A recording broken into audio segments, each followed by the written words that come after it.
ने आपको ये नियम बताए हैं सर्दियों के समय से जुड़े हुए। ये नियम छोटे बच्चे, बुजुर्ग जन जिनकी तबीयत ठीक नहीं है, इन पर लागू नहीं होते। इसलिए आप इन सभी बातों का ध्यान रखते हुए ही इन नियमों का पालन करें। बाकी आप सभी लोग जानते हैं कि सर्दियों का समय शुरू हो चुका है और सर्दियों के समय में आप लोगों को पूजा पाठ के नियमों का विशेष रूप से पालन करना चाहिए, क्योंकि और किसी मौसम में हमें अशुद्धि का कोई डर नहीं होता। क्योंकि जब भी हम अशुद्ध होते हैं तो हम उस समय सीधा स्नान कर लेते हैं और शुद्ध हो जाते हैं, पर सर्दियों के समय ऐसा नहीं होता, क्योंकि सर्दियों के समय पानी बहुत ज्यादा ठंडा होता है और कोई भी अपने हाथ पैरों को गीले करने से बचता है। साथियों, इसी के साथ में सर्दियों में बाथरूम या शौच जाने के बाद हमको दिया बाती कैसे करना है, सर्दियों में ये प्रश्न लोगों के मन में आना शुरू हो जाता है कि हम लोगों को ऐसे कौन से नियम हैं जिनका पालन सर्दियों के मौसम में करना चाहिए, जिससे कि हम जो पूजा पाठ कर रहे हैं उसका हमें पूरा फल मिल सके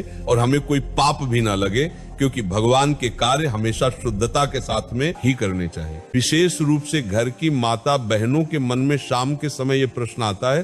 क्योंकि पूरे दिन भर में वे बाथरूम या शौच जाती हैं और उसके बाद उन्हें नहाने में या हाथ मुंह धोने में बहुत परेशानी होती है, और क्या उसके बाद भी वह शाम के समय की दिया बाती कर सकती है। सुबह तो पूजा पाठ में किसी कोई परेशानी नहीं होती, क्योंकि सुबह तो सभी लोग स्नान करके ही अपने घर में पूजा पाठ करते हैं, क्योंकि सुबह हमको सीधा स्नान करके पूजा पाठ ही करना रहता है। उसके बाद हम लोग अपने काम करते हैं,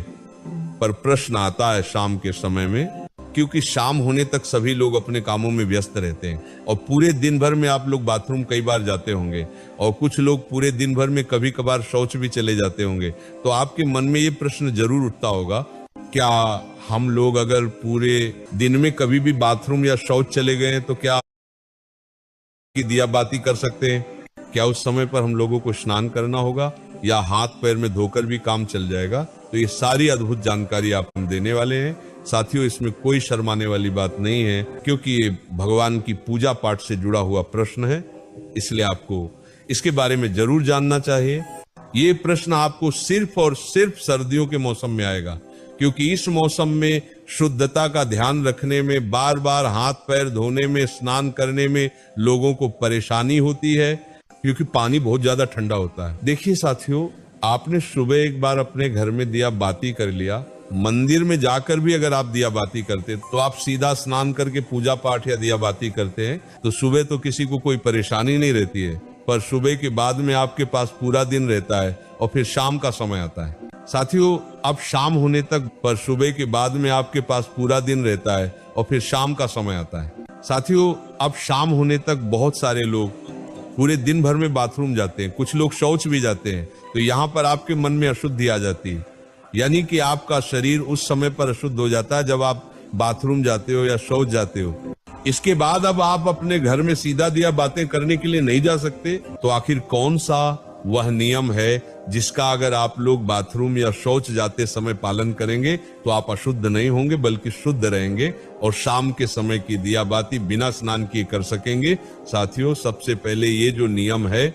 विशेष रूप से माताएं बहनें इसका पालन करें, क्योंकि ज्यादातर घर की माताएं बहनें ही शाम के समय की दिया बाती करती हैं। साथियों,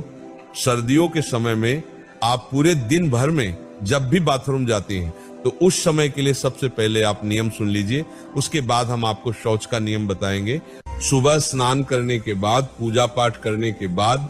आप पूरे दिन भर में जब भी बाथरूम जाती हैं तो आप लोगों को बाथरूम से आने के बाद मात्र 3 काम करने हैं। ये 3 काम करने के बाद आप शुद्ध रहेगी और शाम के समय की दिया बाती भी कर सकेंगे। सबसे पहले जब आप बाथरूम जाएं तो बाथरूम से लौटने के बाद आप सबसे पहले अपने हाथों को धोए, अपने पैरों को धोए, उसके बाद 3 बार कुल्ला करें। कुल्ला का मतलब है कि अपने मुंह में पानी लें, मुंह को थोड़ा साफ करें और पानी बाहर फेंक दें। ये प्रक्रिया आपको 3 बार करनी होती है, मतलब 3 बार कुल्ला करना रहता है। इसके बाद आखिरी में थोड़ा सा पानी अपने मुंह पर अगर आप लोग मार लेते हैं या एक हाथ गीला करके अपने मुंह पर फेर लेते हैं तो आप पूर्ण रूप से शुद्ध हो जाते हैं। साथियों, ये नियम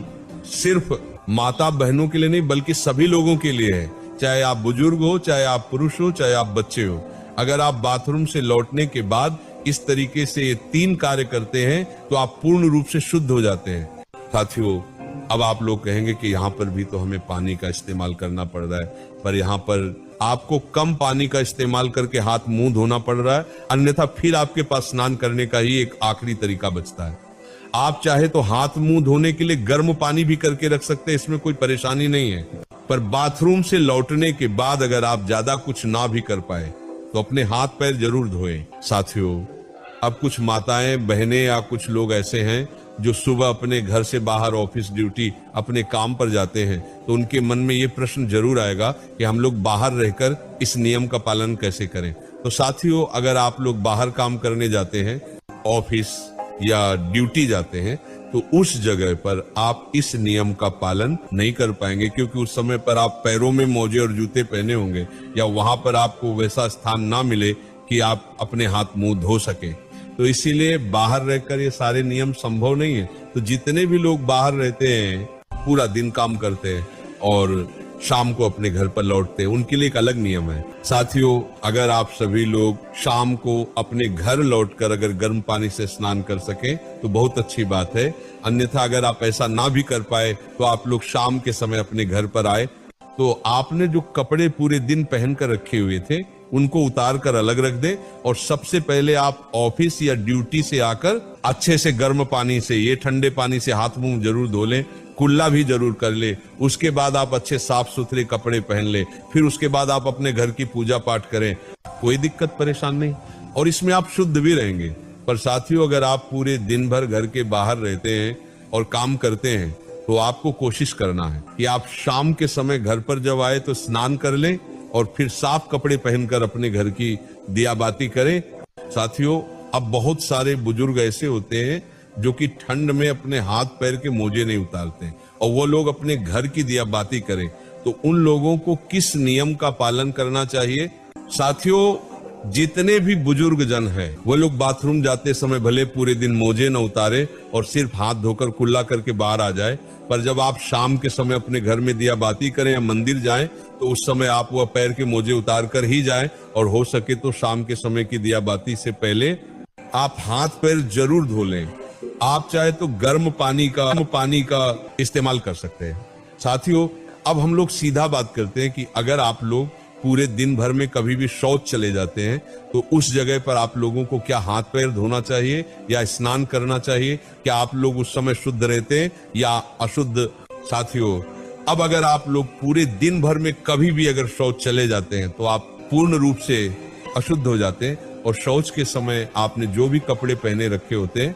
आपके साथ वह कपड़े भी अशुद्ध हो जाते हैं। इसलिए शौच जाते समय सीधा सा नियम यही है कि जो भी लोग पूरे दिन भर में कभी भी शौच गए हैं उनको शौच से आने के बाद सीधा स्नान करना चाहिए। अगर वह शौच से आने के बाद स्नान नहीं करते हैं तो उनको शाम के समय की दिया बत्ती नहीं करना चाहिए या मंदिर नहीं जाना चाहिए, क्योंकि आप अगर शौच से आने के बाद स्नान नहीं करते तो आप अशुद्ध रहते हैं। इसीलिए पूरे दिन में जब भी आप शौच जाएं तो आपको उसके बाद स्नान ही करना चाहिए,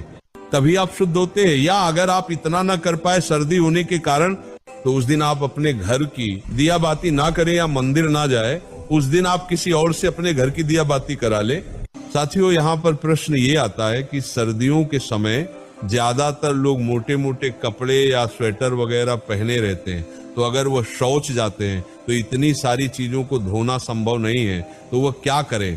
तो साथियों, उस समय पर आप जब शौच जा रहे हो तो उतने ही कपड़े पहन कर जाएं जितने को आप बाद में धो सके,